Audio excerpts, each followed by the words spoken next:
I've heard it a million times, that real estate agents, one of their biggest gripes with LOs, with lenders, is lack of communication. They're in the dark. They don't know what's going on with the transaction. Yeah. I mean, how reassuring is that for your agents to know that they're constantly on the same page with the lender?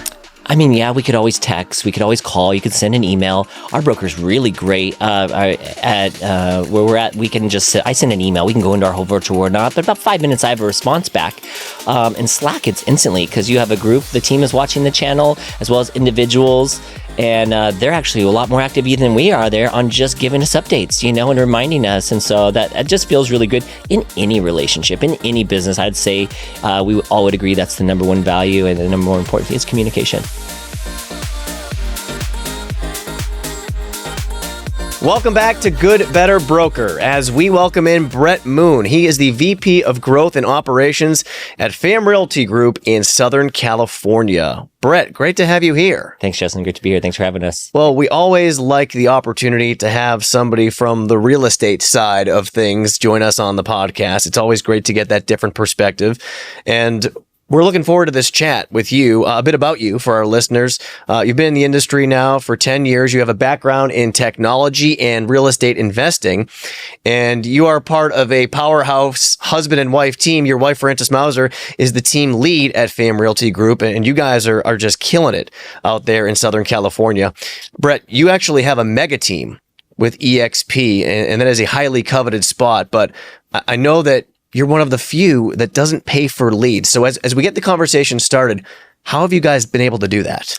So I'll just kind of thank you, first of all. And my wife graciously, I have met your partner, allowing you to come into her world and into her business, allowed me to do that. That's kind of how I won her over when we first met, was showing her to a lot of the technology and really learning a lot of it, because I had a bit of sales background. And, when you have a partner and you want to bring value, you look for different reasons and how to do that. Leads was a big part of our business. And we still do purchase leads, just to be clear. But there's a healthy offset of what you're purchasing and different types of leads, that come with a cost, an overhead that can somehow get off kilter. And we actually were part of that for a long time. Some of the big names out there that offer a lot of value, were 80 to 90% of our business. When I looked at that about 3 or 4 years ago and realized that we needed to learn and kind of do this, because it was a big piece of some of the overhead that was coming out. But when I did that, I had to go back to the basics and learn, and not even me learn, but learn marketing, advertising, branding, even what that was, coming into real estate and operations. I didn't even know what my role was, besides to do, all things as a business owner does. But it was to be creative and think outside that box, because you can purchase leads, which we do from, say, Google, and it used to be Zillow and Realtor. And I think realizing that there's a lot of other ways out there to have a conversation with other human beings, and that's phone, email, and text. There is belly to belly events and knocking on doors, and then there's social media. And for the last time I looked, those are the only 3 ways that we can do it. If someone invents another one, we'll be rich, but that's how you have conversations. So I just looked at where we're having those and how we can have more of those with, data from our title companies and purchasing data, and just good old fashioned going back to entering those conversations with those ways. I also love this formula that your team has: connect, bond, invite. Tell us how that works. That came across, social media outreach, and I think we've all been on social media, and you get a DM that's, "Hey, how's it going? I'm Brett, and it looks like you're that, and I'm that, and we should, hang out sometimes, and here's my link." And I'm like, "Hi, who are you again?" And there was no connection. And I was doing that, funny enough. And I can't remember who kind of brought that to my attention. It may have just been an event, but it really clicked with me that, I just need to connect first. And ultimately, I remember the person that had shared that said there's a 90% chance if you connect, bond, and then that invite, that last stage, or even if you're inviting to just give something to somebody for free, they'll accept that from you because you've taken time to connect and bond. I think not only on our industries, but I get bombarded with that type of message from all sorts of places on social media. And so it was just a step back of just kind of reintroducing that in our industry was great. And it made a huge difference, and takes a lot of less pressure off when you do that. And it's how we like to be approached anyway. I think it's so smart. And who hasn't received one of those DMs on LinkedIn where somebody hits you up, even if they're just asking for advice? Yeah. And you're like, how do I know this person? Sure. They have to obviously tell you, and then you go from there. Yeah. I want you to tell our listeners what an ISA is and the role that this person or these people play with your company. Yeah, I was actually an ISA in a sense for Francis, for other companies. I remember getting hired at a couple of jobs where I didn't have maybe the licenses or the credentials, but they wanted you initially just kind of hunt for people that were interested, hand raisers. And so in real estate, we have business one and business two. Business one being prospecting or finding people to talk to. And then business two would be going on that consultation and soliciting for representation. Well, a lot of the times people are just really good at that first initial piece. And so you could think of it as an assistant or an inside sales agent, what ISA stands for. And they're inside really hunting opportunities, chasing down people that have raised their hand to buy or sell a house or a Porsche. We all know they don't answer their phone sometimes for 15, 30 times. And so that's what that ISA is, another set of ears and eyes on their business that is sometimes dropping voicemails, sometimes sending videos or text messaging. And really there's a concierge and another hands for the agents so that they can kind of be there and oversee and nurture more of their business and not have to focus on a front load of that business that isn't always, available as we're busy human beings. And we've all had that email that we still allow to come in, even though we're not doing anything, just as a reminder. We have weird ways of letting the world remind us that we're still interested in playing that game. And that probably helps even more so because even though you're a mega team, as we talked about a few minutes ago, you have a relatively small group compared to most. Isn't that right? We do, yeah. A mega team can either qualify somewhere, I think it's 40 plus units a year or up to a couple million in GCI and revenue. But we typically will float between like 20. We're smaller of the mega team, 20 agents, and that's really our focus. In this business, I see you either have a small team really doing good, or you have a mega team that just goes to it. And we're talking 1,000 units, just like one of our coaches groups do that. And in the middle is where you kind of get in trouble when you lose. People change. They move out of the country or they change passions, and that's just part of the turnover. And I took that pretty seriously in the beginning when people would do that and realize, oh, that is life, and life happens. And so we wanted to focus on just being really efficient, and effective when we were going to set a goal. Because each of our agents are individual businesses, so when they come onto the team, they all have different trajectory and goals and exit times, and so we have to look at it like that as well. You made a conscious decision to focus on what's best for clients versus what's best for your pocket. Tell us about that. It's an interesting, when you get into business ownership and to have alliances. And, I've been part of a couple of brokerages that bring things what we'll call in-house, because there's quite a bit of money to be made. Sometimes $6,000 on title and escrow. And then you have lending and, it's very attractive sometimes. And then you also have to look out as, clients for Francis and I are our agents. But ultimately, in a sense, for the agents, it's their clients. And sometimes knowing that, I'll just use escrow for an example, could be $500 versus $3,000, is a big deal. And I think ultimately to have that savings go to them opposed to us, yes, you could say, we could grow the business and you more to generate leads. But that wasn't our vision when we first came in. It really was to be a small team, to have more of an impact. And so that really kind of aligned with our values. And just to also mention what it would take for me to recreate, what our lender partner provides and the years that they have put in, it would be just something that I don't think would be possible, to be honest. And to be able to have that exchange for an amount of money, didn't really make sense for us. All right. Speaking of value, broadly speaking, Brett, how can lenders add value to real estate agents? I think ultimately, looking at truly where you are, kind of like we did, where we were at our brokerage, ultimately there was a limit, there was a ceiling because of the model that we were in. I'd say first taking a look at where your business is based upon top. For you guys, it's just remarkable what you guys have done. And I think ultimately we had to do that at ours. So I think just is the foundation of where I'm working at really solid. And then after that, really just start to grow and lean into what you have and looking around to add value. It's being consistent.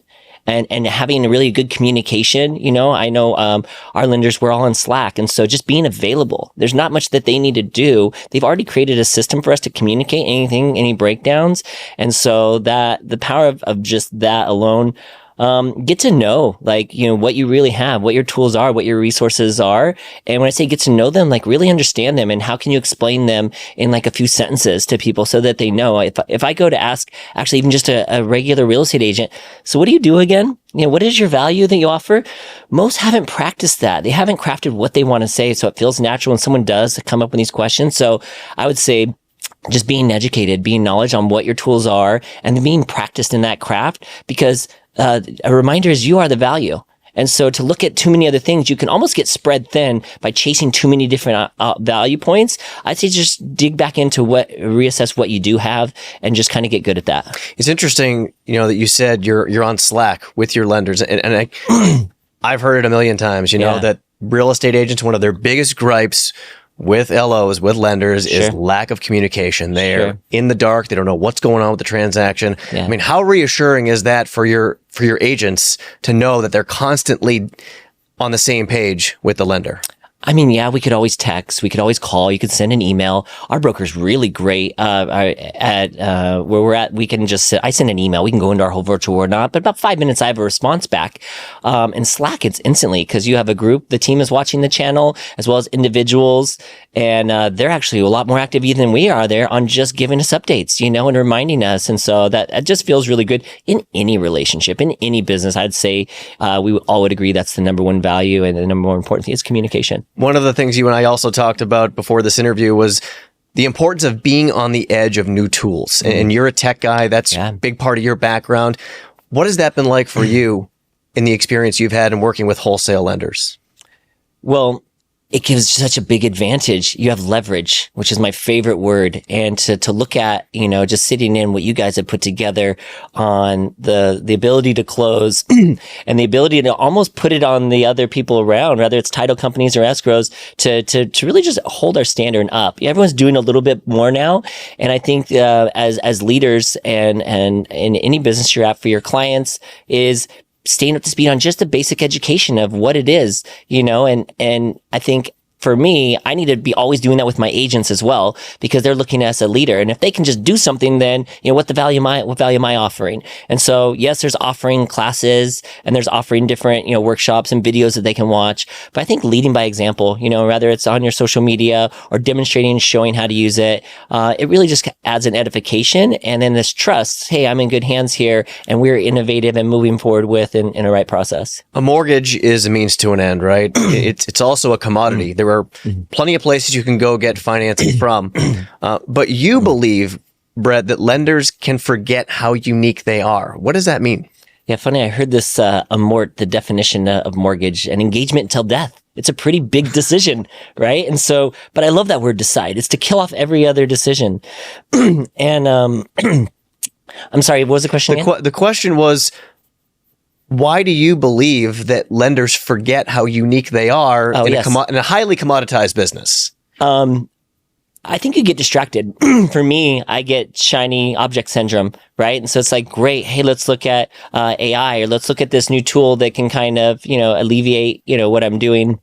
And they're just not continuing to, first of all, even ask what that is. Like you hear these terms, unique selling proposition, and yet an example would be, someone in your circle that offers a service or a product, whether it's videography or headshots or websites, and really starting to blend those together is what can make that unique. So for you to offer that to clients and still be authentic to yourself, it gives you the opportunity to really deliver that's something that no one else has before. So, a lot of people would, say maybe they're not sure what that is. And I always look outside to these combination events, or these alliances. A partner, really powerful. Those are some of the best events we did. We're a panelist, financial experts that can kind of guide people, and they're fully covered.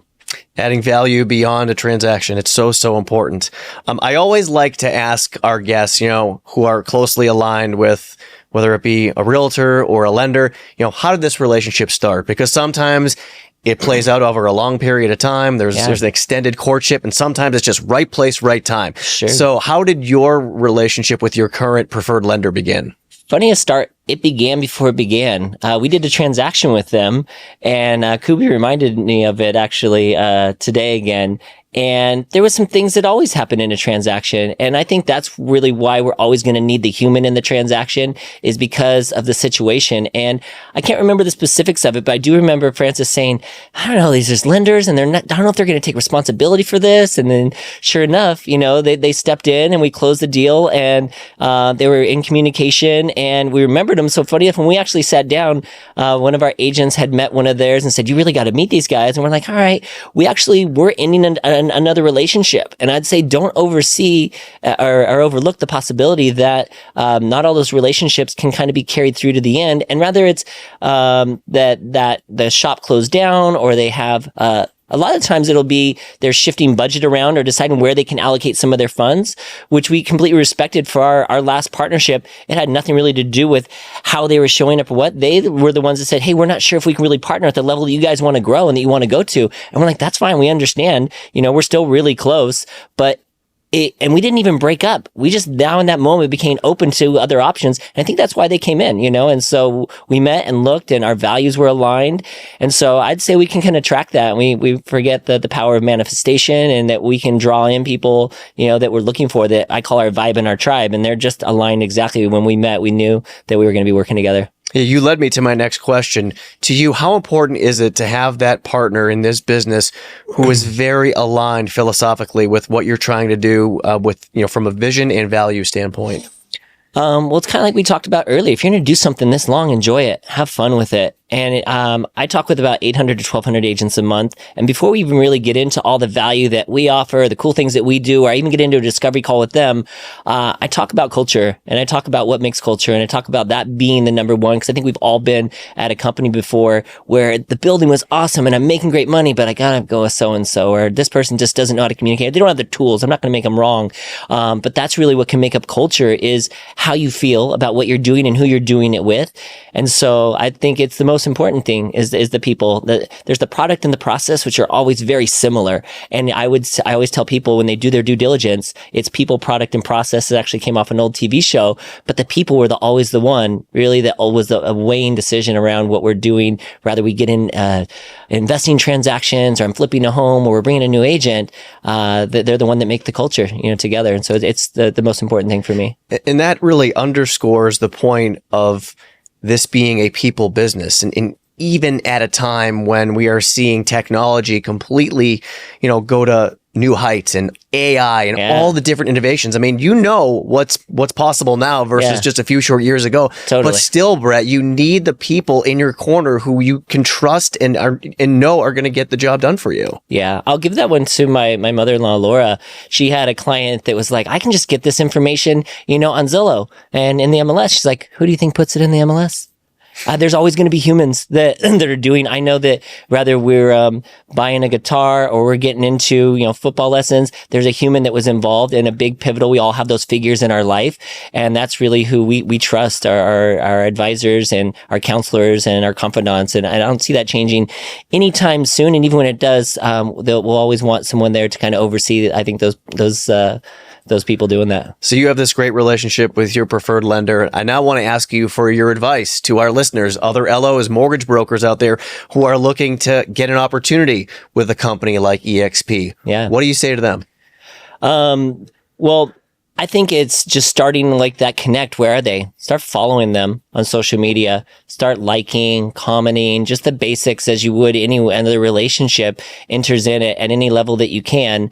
And then I think the other piece is really, if you don't have the agenda, can evolve. If you have value, it's seen. And if you're offering more value, which a lot of times, you would assume that, brokers, whether it's a real estate broker or loan broker, are giving these tools. They are giving this insight. They do actually check in. And what I've looked around, and the agents that come to our business, that's the one piece that is missing. So I'd say that's really just on the basics. Don't try to make it too fancy. I would say just see where you can provide value and share that. And the more that you do that, you're going to again attract what that is that you're looking for. And then there's so much business out there, and there's so many people that want to work with other human beings. And I think that if you're looking for it, you're going to find it for sure. There's one other one I want to ask you about, because I think this is a great point and I want you to touch on it. The idea of starting a mastermind for agents. Yeah, so this is one of my favorite ones. So in alignment with like, if I could do something and go out and I was looking for a business and the core of that essence would be, adding value, because that's what we do in a relationship.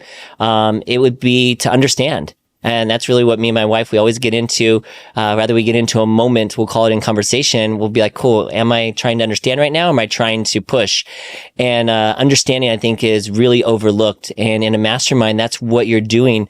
There's all sorts of different masterminds, but the core mastermind would be a vision of individuals coming together and actually sharing what they're winning with and also what they're losing in. So if I was to go out and look for new business right now, it would be just to have a mastermind, invite people in there, all certain, from all different companies, and just, say, have everybody, I'd have my note taker there and taking what everybody's winning in, what they're losing in. And in that room alone, they'll be solving their own problems, but also you'll be seen as someone that is providing that value by solving those problems, or you're just connecting them, with solving that problem. And so I think that would be a really powerful thing to have that consistently, especially at that high level of individuals where someone's helping solve their problems and what their problems are. A lot of successful people, we were one of them at our brokerage, and you would ask me if I needed to do something different. I'm like, don't you know where we ranked? I need more coaching. I need more programs. I didn't think I needed to look at another model. I wasn't really kind of digging in and didn't have a coach at the time, funny enough. So I'd say those two pieces is just make sure you have a good mentor and a good coach, which are two separate people, and a great mastermind. Whether you're facilitating that, or actually if you don't kind of have time for that, being part of one is also just as powerful, because you're also providing those solutions as well. It's a great point. Simply asking people questions about their business, and I don't care how successful you are. Everybody has pain points. Everybody has things that can get a bit better. Yeah. Brett, we really appreciate you taking the time to join us. Continued success to you and Francis and the entire team at FAM Realty Group. Brett Moon with FAM Realty Group. Thanks so much for being a part of this. Awesome. Thanks, Justin. Appreciate it. Thank you for watching Good Better Broker and helping us support independent mortgage brokers everywhere. Be sure to subscribe to our YouTube channel to be notified about new videos, as well as your preferred podcast platform for a new episode every other Tuesday.